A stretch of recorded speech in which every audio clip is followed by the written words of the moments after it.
So again, welcome to the 2020 Georgia Solar Holiday Luncheon. This is, well, first of all, 2020 has been quite a year in many, many ways. And we are really happy to be at the end of it and have the opportunity to celebrate with all of you, even if it's celebrating virtually. So are really excited that everyone is here. We thought it was important to continue the tradition, even though obviously it is not allowing us to be together in person. But again, really glad that everyone's here. I think we have a really exciting agenda to share with you. But before we do that, I want to introduce my co-chair, and I should introduce myself as well. So I'm Jeanette Gare. I'm the director of a nonprofit called Environment Georgia, and then also co-chair with Montana Bush of the Georgia Solar Energy Association. So Montana, let me hand it off to you to thank some of our sponsors, and then we can get started. Yeah. All right, thanks, Jeanette. Hey, everyone. Montana Bush here, President and CEO of Alternative Energy Southeast, and co-chair with Jeanette at Georgia Solar. We just got voted to a second term as co-chairs, which I'm really excited about. Our first term went really well, and we got a lot of great plans for this ongoing term that we're in now. I did want to take a second to just run through our sponsors and give some credit to them, because they are who helped make this happen, along with all of our individual members as well. So this is our gold tier. We've got GigaWord, Creative Solar, Arnold Golden Gregory, Euclid Networks, Nexamp, Alternative Energy Southeast, and Inman Solar. On our silver megawatt sponsorship level, we have Trusted Counsel, Radiant Solar, and CampSync. And many esteemed bronze kilowatt level sponsors as well.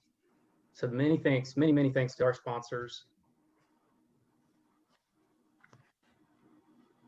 And for our event sponsors, our presenting is Green Power EMC, and we're glad to have the leader of that, Mr. Jeff Pratt, here with us today.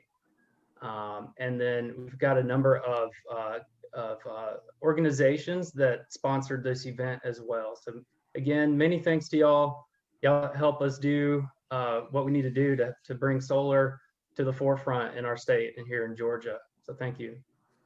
And with that, I'm going to hand it off to Jeanette to run through the agenda. All right, so in just a minute, we are standing between you and cocktails. So in just a minute, we're going to hand it off to our fantastic mixologist, Daniel Lewis. But before we did that, Montana and I were going to do kind of a quick year in review. Most of this program, though, is definitely forward-looking. So after we've mixed some cocktails, we are going to introduce our keynote speaker and get a peek into 2021 and what that will mean for the solar industry. And we're also going to announce our Solar Advocate of the Year. So this is a long tradition of recognizing folks who have made a really big impact in the solar industry. And we're excited to continue it this year. So, that is our agenda. But before, again, looking back at this year, I think there are some highlights. So Montana, I want to ask you to go to the next slide and share, kick off.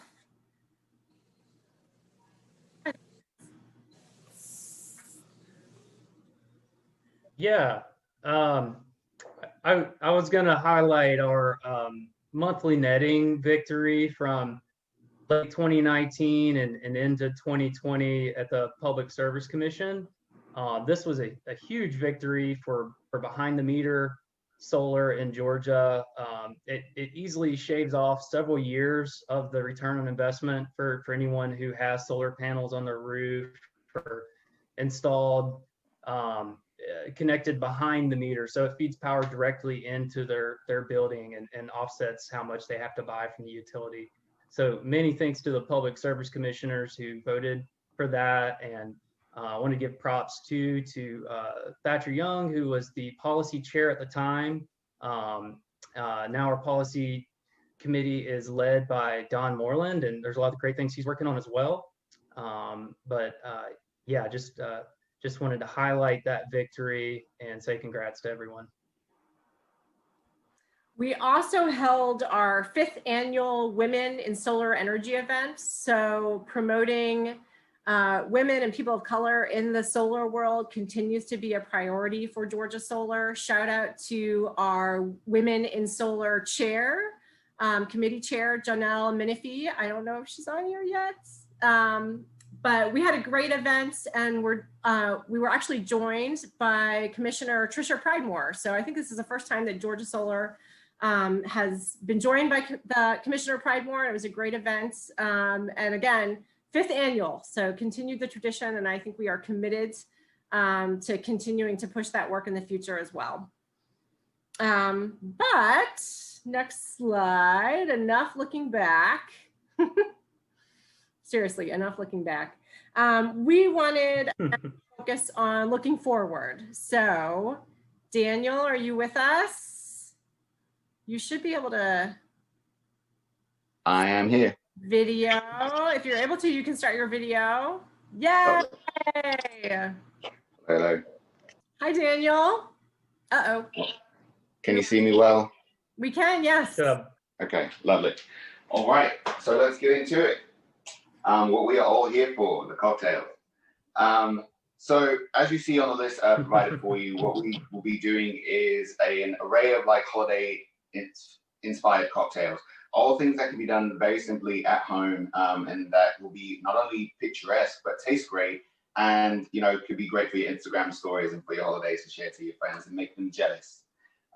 So the first thing that we'll start with is what you see at the top left corner will be the holiday simple syrup, and this will be our key feature that is going to be a part of all of our cocktails today, which will make it a little bit more different. So get any saucepan that you have at home. And with the simple syrup, it is majority sugars. So 1 cup of sugar, like I say, 1 part sugar, 1 part water. So fill that same cup up, put some water for you, pour that on top. And to give in the holiday season, cranberries. Everyone loves cranberries. So throw some cranberries in there. And then you get your teaspoon, do cloves, whole cloves. Now, the reason why you want to use whole spices is because it'll be easier for you to separate once you do the straining. So, teaspoon of whole cloves, and then you add whole nutmeg. Now, with this whole nutmeg, what you want to do, because it is, whole nuts, is with your palm, just give it a little crack on the table there, and throw it in. So, you'll get that, put it on your stove with a stick of cinnamon as well, because cinnamon brings in holiday spice. Throw that, and if you are a fan of licorice, I would say use some whole star anise. Now, with star anise, because it is strong, you only need 1. You put that in your pot, give it a quick little stir, of course, and let it simmer. Now, to move the process along, I've already done some pre-work for us. With the whole cranberries, once you strain them, you will get a lovely red syrup color, as you see here. Very beautifully red, nice and bright. Now, with your colander, you want to keep it strained and leave it to the side so that way you can use your cranberries for later. But when you're done, like I said, beautiful red color should look similar to this. And this is your holiday syrup. Mostly cranberries with a lot of spices. But now we'll get into the cocktail. So the first cocktail I named like a Dirty Santa Martini, just because I'm horrible at naming drinks, but I'm great at coming up with them. So why I call it a Dirty Santa Martini is because it is red. All you need is, for this main spirit, will be vodka. I chose Belvedere just because I'm a little bougie like that, I like Belvedere. You'll want to use 2 ounces of your Belvedere. Pour that in. And on the recipe it says triple sec. Now you can use either triple sec or combier. I'm a big fan of Combier just because it's a bit stronger, but and you know it has more of the orange flavor. But triple sec works just as fine, and it's only like $6. You will want to do a full ounce of your Combier, and then get yourself half of a lemon. No particular amount, just give it a squeeze. And then I have some freshly squeezed lime juice here, or a little dash of that. And you want to do about an ounce of your holiday symbol.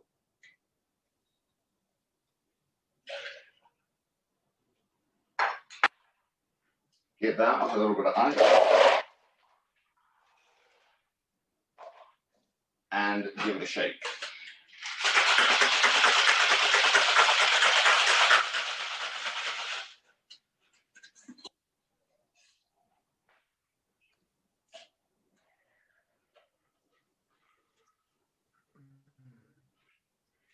Have that beautiful pink color, and of course, if you want it to be a little bit sweeter, if you want the color to stand out a little bit more, you can always add a little bit more of your red simple.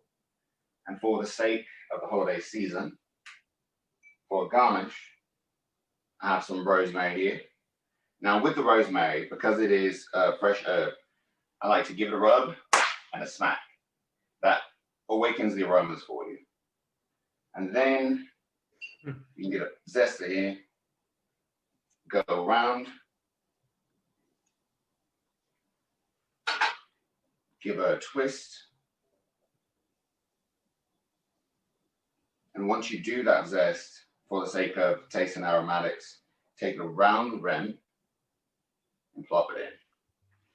And then you have here, better view for you, Dirty Santa Martini Belvedere Vodka.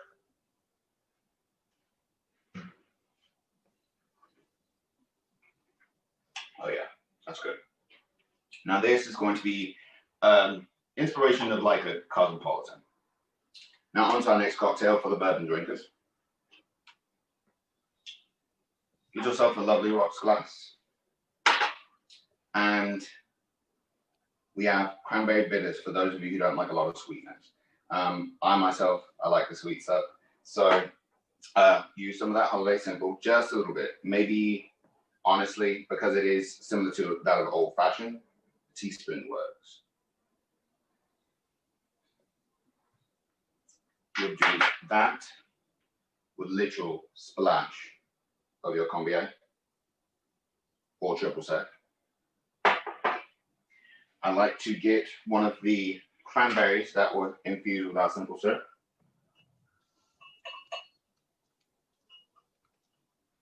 Plop that in there.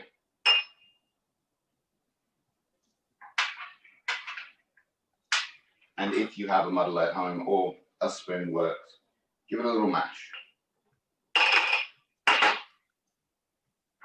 You'll do that and pour 2 ounces of your bourbon of choosing. Here I have Larceny.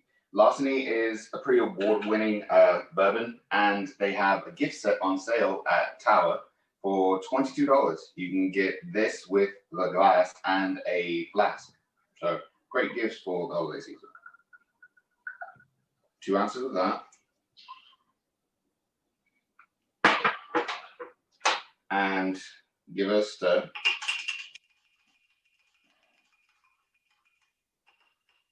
Top with a couple of cubes of ice. Now, I myself, for old fashions, like one single big cube, but you know, regular ice works. And then you want to get your orange cut really thinly around the block rind.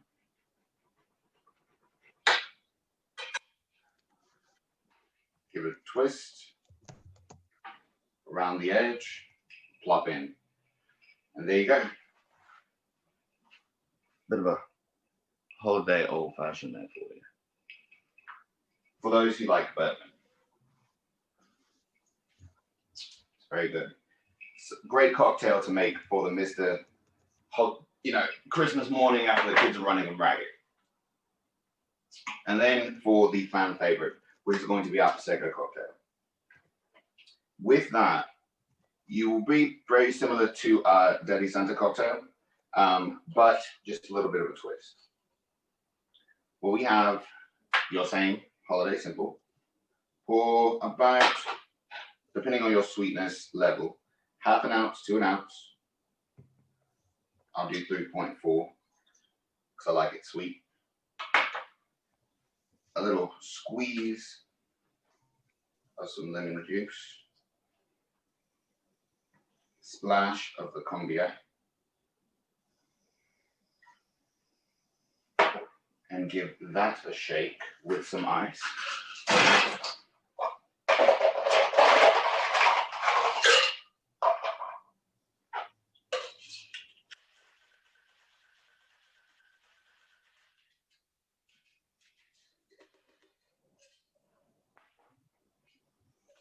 Pour this into your champagne flute.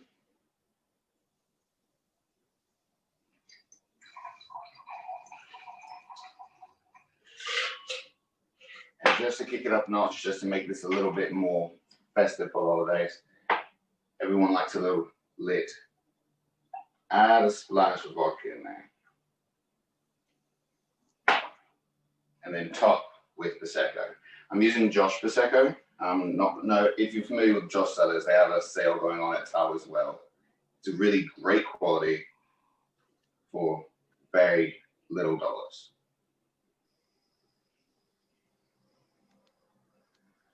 Keep that there and use the same cranberries from your Simple. Plop on top. And for the sake of some pizzazz and jazz, we'll throw in some more of that lemon twist.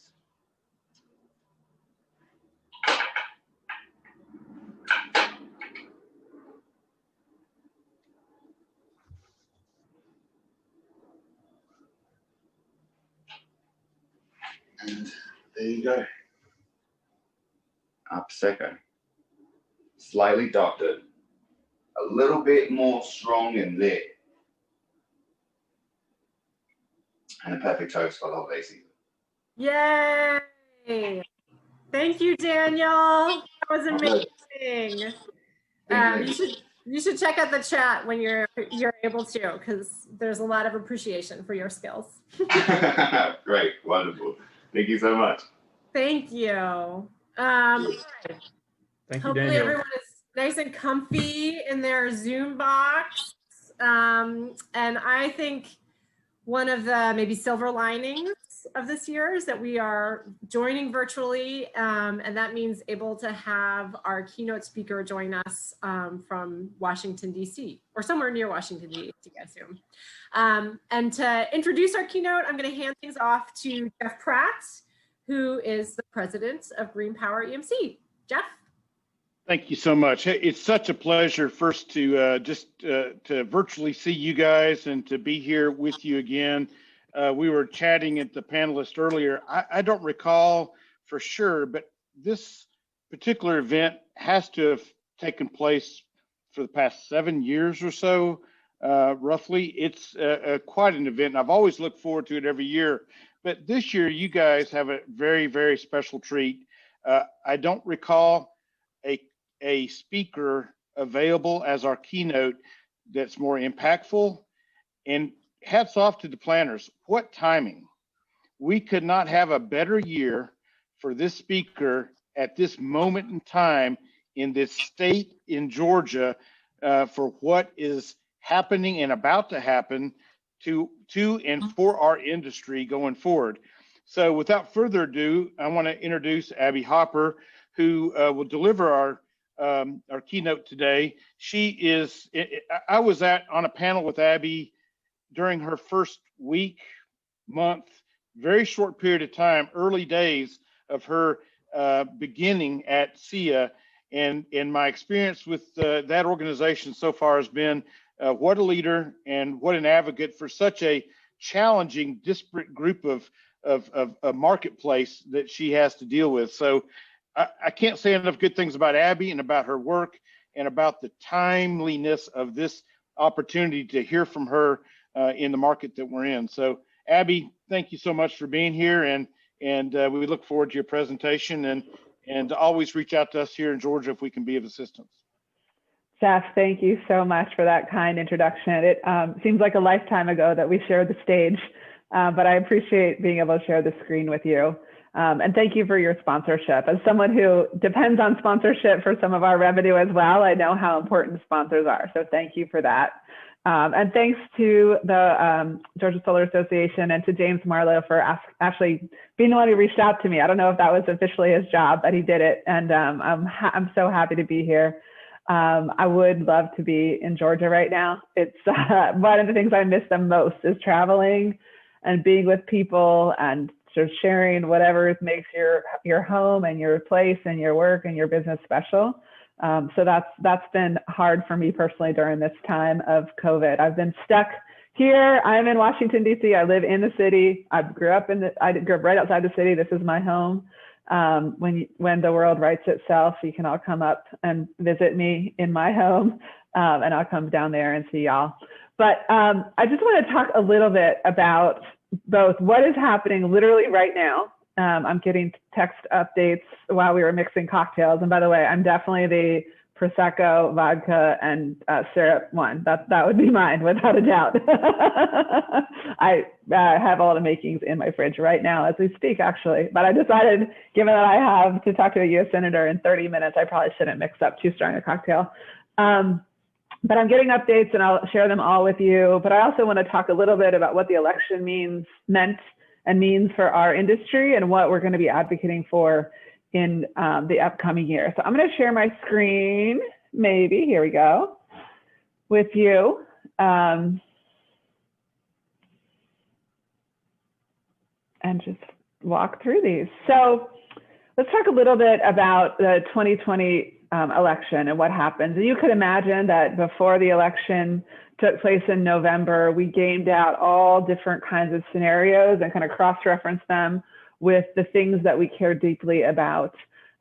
Those things obviously being tax, clean energy standards, trade policy, PURPA, transmission, public lands, domestic manufacturing support is really important to us. I saw Scott Moskowitz in the text, and the chat. So hi, Scott. We didn't map on this sort of the state level distributed policies, but obviously those are really important to us too. And we try to sort of keep in there, I don't know if you can see because of the faces, but what happens if the Senate flips and what happens if it stays GOP? So all eyes rest on you. We are all focused on what y'all are doing down there and how this election is going to go on January 5th. But I think obviously will be meaningful, right? If Kamala Harris has a deciding vote or if Mitch McConnell remains the Senate leader. But what will not change is how close the Senate will be, right? Like that will be true. And certainly in the House, Speaker Pelosi only has 6 vote differential. And so it is all eyes are focused on the center. And as we think about how we message and how we persuade and how we influence, it's really around creating messages that appeal to the center of both parties. And so that's not really new for us, but it's certainly even more acutely in focus right now. So please vote. I will stay agnostic on who you vote for. We did also sort of just want to game out a little bit more on Biden with a GOP Senate and Biden with a Democratic Senate. And there's a whole bunch of pieces that remain the same in this analysis, right? If you think about all the different parts of the administration, those obviously remain the same. So trade policy, which has been so impactful to all of us, has allowed for some domestic manufacturing in your state, obviously has imposed tariffs on things coming into the country. We think there will be a more thoughtful trade policy with the Biden presidency. We think that and we worked very hard on a policy solution for incenting domestic manufacturing that does not involve punitive tariffs, but instead involves incentives and the right investments here in the United States. We think that FERC, which makes up sort of all the rules for how the markets go, will be important as we think about how we aggregate distributed resources, how batteries and storage play into the wholesale markets. That matters a lot. Thinking about Interior and BLM, Not as big of a deal necessarily in the Southeast, but certainly out West, it matters to a lot of our big developers. But one of the things that I have talked with the transition team about already, and we have a big focus on, is a thing called Solar App, which is a way to facilitate online permitting and standardize online permitting, especially for the distributed generation, so that there is standardization and there is efficiency and there is reliability in terms of timing with regard to your permitting, both resi projects and commercial projects. And that we are creating a tool, and we're working with NREL to create a tool. We're talking with the administration about helping to fund that more, but we're also talking with them about how that's one of the really key levers they have to unlock this potential for even greater solar adoption, but also to meet those big climate goals. We think if there's a GOP Senate, it is unlikely that there's going to be any kind of rollback of the tax cuts. We think it's unlikely that there'll be big sort of carbon tax or clean energy standards. I think it is likely that there could be some tax extenders, and I'll talk about that in a moment.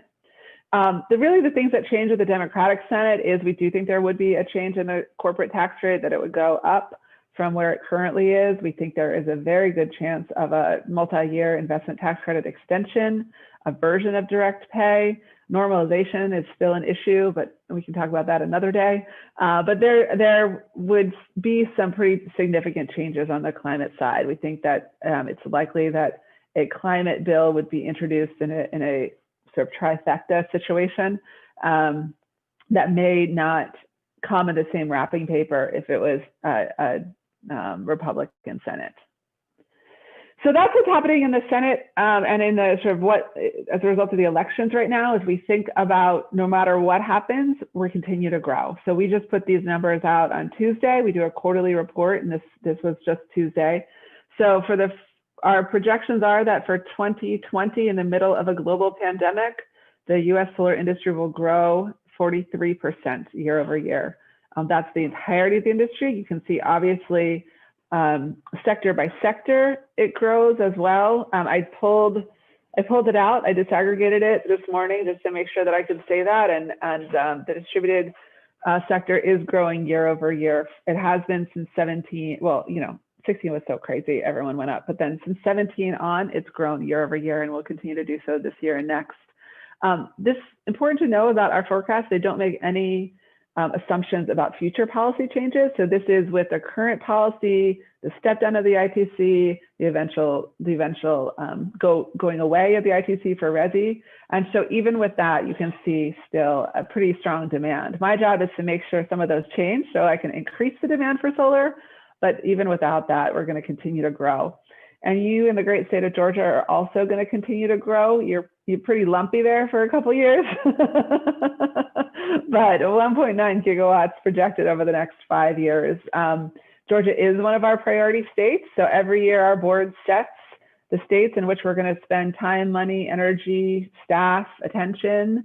And Georgia's in it to win it this year. So we will be spending time, money, energy, staff, and attention in Georgia with our partners there. And I think it's an exciting opportunity we have to really help facilitate even further growth of that market. Commissioner, you have been a great advocate for solar in your state. I follow you on Twitter, so I know how prodigious you are there, as well as in your actual official capacity in terms of creating solar policy. But that's our poor lame duck, and that's where we are now here in Washington. The Congress is still in session as we speak. They are trying to figure out the contours of a deal. It is clear to everybody who knows anything that all things wait for COVID. Unless they can figure out a deal on COVID, nothing else will happen. No tax extenders, no anything else. Everything I'm reading, I just read while I was in the waiting room, sort of the latest from Politico. It looks like things continue to move on COVID. If that does happen, we are hopeful and are hearing good things that something would happen for us in terms of tax extenders. But I don't want to jinx anything, so I'm not going to say much more than that. I'm happy to answer questions later, but we have been since early March talking with legislators about the extension of the investment tax credit and the refundability of the investment tax credit as two ways that this industry can help rebound from the pain that we're suffering because of COVID. I know that we are suffering, and I know that we're growing 43%. So these two things are sometimes challenging messaging pieces to carry to the hill. But we're hopeful that there will be something. I am very confident that even if there is a short-term extension of the investment tax credit in the next 3 days or 5 days, there will still be big movement in the beginning of the Biden administration. I think that the politics are such, he has focused so much of his campaign on addressing climate and addressing environmental justice issues. And the only way to do that is to allow for more rapid deployment of wind and solar and storage. That's it.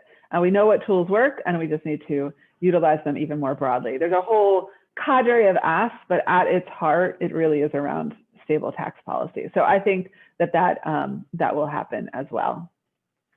So as I think about, at some point 2021 will be here. This seems like the longest year ever. But in 2021, there will be a new president and a newly installed Congress. And so we put out our 100-day agenda right when the election was called. And we identified some things that the president-elect can do in his first 100 days to really jumpstart our industry, but more importantly, let us help put America back to work, right? We have record unemployment. Millions of our Americans are hungry and don't have jobs, and we can put them to work. And so we have focused that around a group of both congressional actions, legislative proposals, but also executive actions that Biden can take right away. So they're around these three things. They won't surprise you what they are. We really focus on workforce, right? We want to make sure that you guys have the people that you need to experience this exponential growth. We hear that a lot from our companies, that they need that. We're very focused on open competition so that you can compete with established fuel sources, that you can compete with established business models, that you can compete with monopolies. All we want is to be treated fairly. All we want is to be able to compete. Once we do, we think our companies and our technology will win. But we have to make sure that we have the right constructs in place to allow that to happen. So in addition to the 100 days, this is our 6 for 46. That's what we would like President Biden to do on day one. One, to issue an executive order to remove those tariffs. We think they're not achieving the desired effect, and that our industry can grow more quickly without them. I would point quickly to number 4, though. We do think he should make investments to support domestic solar manufacturing. So we have a whole list of ideas around that. So it is not a binary choice, right? We either do this or we do that. We think that we do those things together. We have rational trade policy and a strategy to incent domestic manufacturing. Establish a climate czar with environmental justice as a top priority. He did that yesterday, or maybe the day before, with Gina McCarthy and her deputy Ali Zaidi, and that's incredibly exciting. We want him to send that bold legislation to address climate change, 30% extension for 5 years with a refundable option, as well as a standalone ITC for storage and funding and investment in solar app. So that's what he needs to do up on the Hill. FERC commissioners that understand and believe in competition, respect state autonomy to set climate goals, right? Georgia is making some impressive moves on this. Some of them are driven by industry, some of them are driven by your commission, some of them are driven by policy, but you need a federal government that respects your authority to do that. And then last but not least, which I just popped on my phone while we've been talking, the president-elect is nominating Deb Haaland to be the Secretary of Interior. I just talked to her last week. She's an amazing member of Congress. And I think she will absolutely be committed to responsible development of renewable energy on public lands. She and I just spoke about that. So that's what we'd like him to do right away. One other thing I'll talk about, and then I'm happy to answer any questions you might have. We invited Neera Tanden, who is now the President-elect Biden's nominee to lead the Office of Management and Budget. But we invited her to our board meeting in June. We're kind of pressing it like that. The guy who he just named to be the EPA administrator about 20 minutes ago from North Carolina, he was at our board meeting last November. So I have a really good track record so far. His press secretary was shared the stage with me at SPI, the woman that produced the convention and now the inauguration. She was on the stage with me at SPI a different year. So I'm just saying, Jeff, you might be a cabinet secretary soon. I kind of have this weird ability to hang out with soon-to-be cabinet secretaries. Anyway, we invited Neera to our board meeting in June to say, hey, if there is a Biden administration, what are our blind spots, right? What are the things that we need to get stronger on? What are the things that we're not paying enough attention to that you think we should? And she was really clear. You need to pay attention to labor. You need to have a strong position around, not about unions, about labor, about the jobs, about your wages. Doesn't mean every job needs to be a union job. And certainly in the distributed community, we don't advocate for that at all. We do advocate for high quality middle-class jobs across the nation. So we've done a lot of work, and our board has adopted some policies.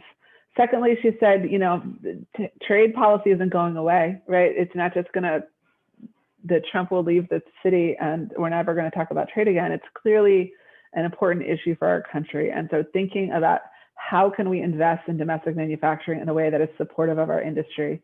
And then last but certainly not least is around environmental justice and making sure that we are not just saying the words, but actually taking significant action. And so we have really led a lot of that work, and happy to talk about that. But having equity and inclusion be at the center of our work is an important aspect of our advocacy at SIA. So that's what we focus on the federal side. But we, as I said, here I'm going to hop to this slide. We have priority states that our board just approved on Tuesday.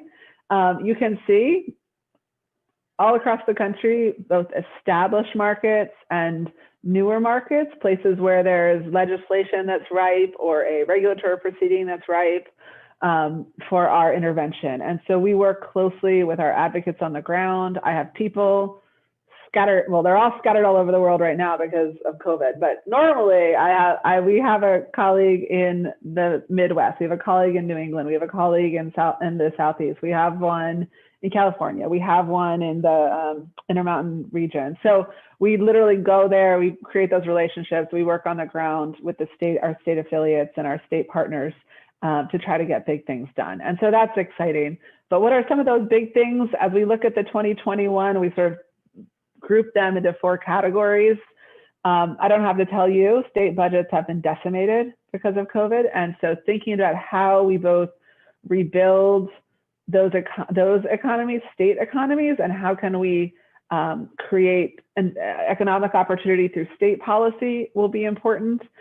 Thinking about the market reform and market access, so community solar, capacity market, resource adequacy, your Southeast, your energy exchange down in the Southeast, enhancing our competitiveness, so property tax issues, some of the statewide incentive programs. And then we think a lot about how we can mitigate business risk for you, right? As we want to grow in the way in which we want to grow, so up to 20% of solar coming, 20% of the US energy coming from solar in the next decade, that's exponential growth, right? That is going from 250,000 people to 600,000 people in our workforce. That means from going up to like 70 gigawatts a year being deployed, $345 billion of investment.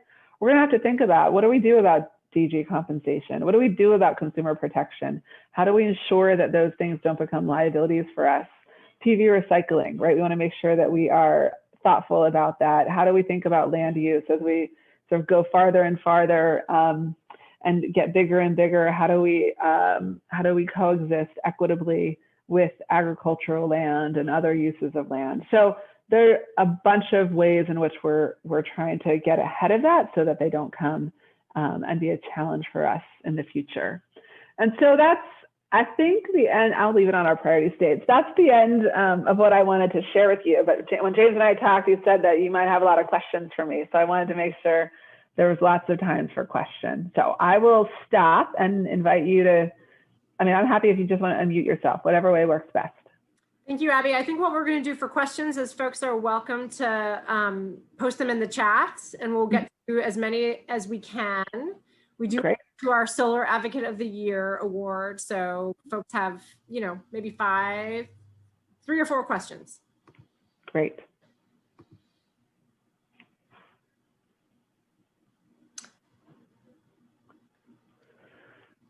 It looks like we have a question on the ITC, so maybe digging more into like how likely that is. I saw the question said, is it even on the table? It is absolutely on the table. It is very, nobody look. Yeah. It is absolutely on the table.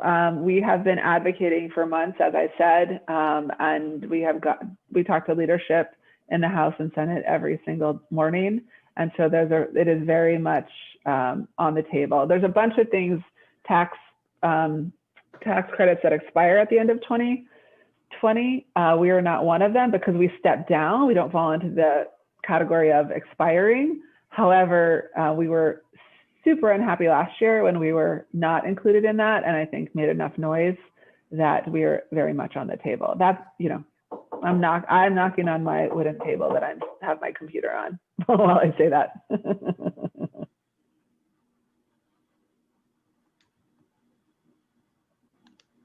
Other questions? Yeah, let me see. What do I see as the most impactful way for us to engage and support SIA and the new initiatives with the political changes? That's a great question. One of the ways in which we work best with our partners on the ground is through shared efforts to lobby. And I say that by saying, if we're going to try to lobby one of your US senators or one of your US members of Congress, it works most effectively if you come and do that with me. They don't really care what I have to say. I mean, they'll be polite, but I'm a DC lobbyist. So they deal with those all the time. But if they have people from their home state who can talk about, being at the rural cooperative that you're at with the board of directors on the wall behind you, and talk about the number of people you're employing in their state, and talk about the number of jobs and the amount of savings you're bringing, that is just the best way that we can do it. And oddly enough, because of COVID, it has really democratized our lobbying. So we do Zoom calls like this, right? You don't have to get on a plane and fly out to Washington anymore. We'd love it if you did. Well, not right now, but when it gets back, we'd love it if you did. But it has been really interesting because we have had so many more people be able to be engaged both on the political side, right, the fundraisers, but also on the official side, like just their constituents coming to talk. And so I would say that first and foremost. And then when we come to Georgia to help get legislation passed, we bring, what do we bring? We bring a really great comms infrastructure. We have a whole research department to analyze what impacts this would have on your state, but you're the expert about what's happening on the ground. And so that is the way that partnership works. And Commissioner Eccles is in Kelly Loeffler's inner circle. Oh, I will let you know. Yes. What is my elevator speech to touch on conservative talking points? I would say, so if I am in an elevator with Senator Loeffler, I would say, Senator Loeffler, the people of your state, regardless of their political party, support more solar deployment, and they support it for two reasons. One, they support it because it brings their costs down. Solar is in many places the cheapest form of energy, and consumers want reliable, affordable, clean energy, and solar does that. And secondly, it's all about choice. It's all about competition. You are a true conservative. You know that consumer choice is one of the most important aspects of your ideology. And so it doesn't matter if it's for utility scale, for commercial, or for residential, consumer choice matters. Oh, and by the way, there's over 3,000 people in your great state that are employed in the solar industry. And by then it'll ring and we'll get off the elevator. Jobs, competition, choice, cost. Great. I never said the words carbon, environment, birds, nothing. I heard none of that. All right. Thank you guys. Thank you so much, Abby. We really appreciate you being here with us. We will absolutely offer to bring us all to Georgia, and are so excited to hear that we are, a priority for SIA. So we absolutely to helping whatever that looks like. So great. All right. I hope everyone is safe. Thank you so much, and congratulations to the awardee. Thank you. James, thank you for inviting. Bye-bye. So now it is my pleasure, honor to introduce James Marlowe, who is the CEO and founder of Clean Energy Advisors, and also, I believe, a former Solar Advocate of the Year recipient, certainly a former Georgia Solar board member, but introducing James to ultimately introduce our 2020 Solar Advocate of the Year. James? Jeanette, thank you so much. Thanks for everybody that has joined today. Thank you, Jeff Pratt, for everything that you do and sponsoring today. Tim Eccles, thank you for all that you do. Thank you for being part of the event today. I appreciate Abby coming on. I think Abby's just a terrific leader, and I don't know where we would be without SIA. I know we wouldn't have 4,700 solar workers in Georgia. I know that our industry would be in a very different place. So I appreciate both Abby and SIA. It's a great pleasure today to recognize Alan Bradley. And I don't know if all of you know Alan. Alan is oftentimes a quiet force. You might not have known him or worked with him personally. I've happened to have known Alan for a very long time. He's one of my dearest friends, and I hope that you all have a friend like Alan. But Alan has been involved in solar since the very beginning. He has been a board member of Georgia Solar. He has been a financial supporter. He has participated in so many aspects. As my attorney, he's involved us in many of the first projects built in Georgia and always been a wise counsel to us all and a friend. His most recent recognition comes from the work he did in pioneering a new financial structure so that nonprofits and schools can participate in solar. And he worked with Bill and Melinda Nussey and their foundation, and South Face and James Riley and Monarch Private Capital to do 100% solar powered school. So it's one of the first in the world. It's a breakthrough for the SAE school. And I really want to applaud Alan for all those things. If you don't know much about Alan, he's a great waterman and paddler. We've paddled all over North America. We've turned over on more rivers than most people have ever paddled. And we've paddled, miles and miles to get to what Alan would talk about. James, we are going to one of the top 10 campsites in North America. And after an arduous paddle and a 1,200 meter portage, we'd end up there and collapse. But Alan, thank you for all that you've done for solar. Thank you for your friendship. And it's an honor to join Georgia Solar in recognizing you as the Advocate of the Year for the Georgia Solar Energy Association. Thank you, Alan Bradley.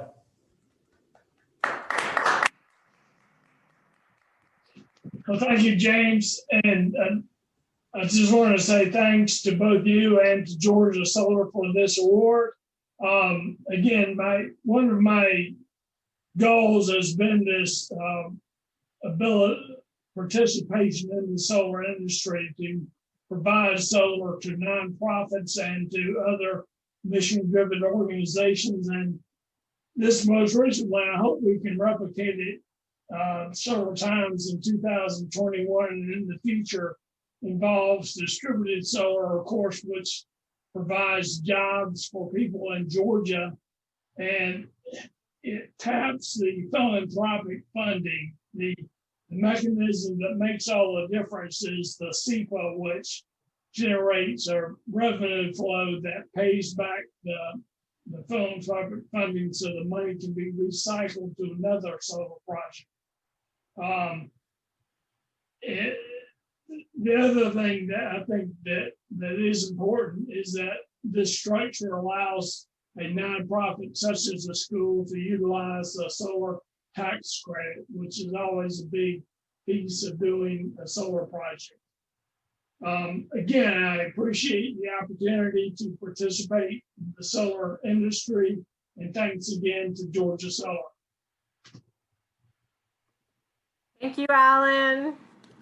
Congratulations and well deserved. Thanks. All right, we are getting ready to close things out. Cheers again. Hopefully you have managed to work your way through the cocktails. And hopefully you don't have too much to do after this. So Montana and I, there's just a couple things we wanted to do to close things out. So first thing we wanted to do is recognize our fellow board members. So Georgia Solar is a volunteer board.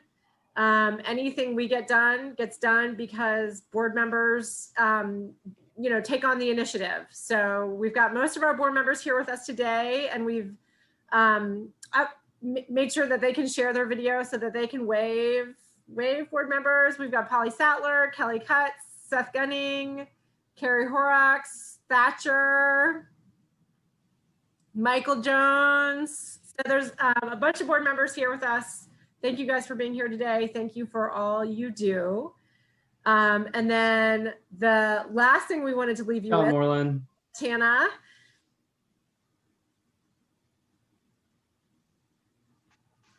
Yes, remember to vote January 5th, or you can vote early. We have the important Senate races, but as many of you know, we also have a runoff for the Public Service Commission, which will also be on the ballot. So be sure to get out there and vote. And with that, I would like to hand it off to Mr. Thatcher Young to close with a toast. Take it away, Thatcher. Thatcher is now our vice chair. So we are welcoming our vice chair to the screen. Thank you, Jeanette. So I don't know if anybody has anything left in their glass, but if they do, raise it now. So I don't know about y'all, but I'm ready to party my ass off and say 2020 bye, Dan. Here's to 2021. Happy holidays. Merry Christmas, everybody. Cheers. So very much. Cheers. Bye 2020. Look forward to seeing everybody in person next year. Bye.